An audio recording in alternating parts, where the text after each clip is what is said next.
আমার সকল দর্শক বন্ধুকে আমার নতুন একটি ভিডিওতে আবারও অনেক অনেক স্বাগত। আশা করছি সকলেই সুস্থ আছো।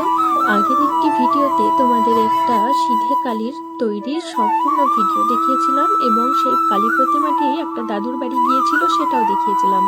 দেখো, আজ আবারও একটি নতুন প্রতিমা মানে ওই সিধে কালী একটা দাদুর বাড়ির জন্য প্রস্তুত করা হয়েছে। পদ্ধতিটা তোমাদের আগেই বলেছি। এই ঠাকুরে আমরা বাড়ির অন্য কোনো সদস্য হাত দিতে পারি না, কেবলমাত্র বাবাই সম্পূর্ণ কাজটা সম্পন্ন করেন।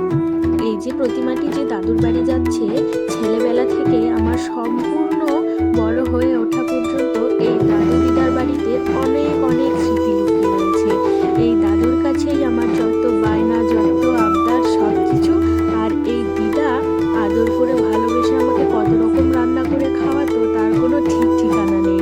তাই এখন আর দাদার বাড়ি যেহেতু যাওয়া হয় না, তাই দিদা বলে এখন বড় হয়ে গেছিস তাই ভুলে গেছিস। এখন মনে হয় ছেলেবেলাটাই বেশ ভালো ছিল। কত সুন্দর আনন্দ করে সবার বাড়ি ঘুরে বেড়াতাম, সবার কাছে থাকতাম, সবার আদর যত্নে বেড়ে উঠতাম। যেই একটু বড় হয়ে গেছি অমনি যেন ছেলেবেলাটা উঁকি দিয়ে ডাকছে।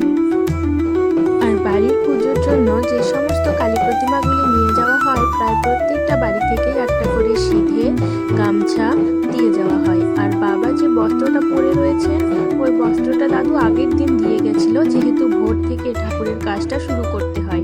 আর দেখো, ঠাকুরটা মামা মাথায় নিয়ে এখন বাড়ি যাচ্ছে। যেহেতু বাড়ির থেকে একদমই কাছে, তাই মাথায় করেই ঠাকুরটা নিয়ে যাচ্ছে।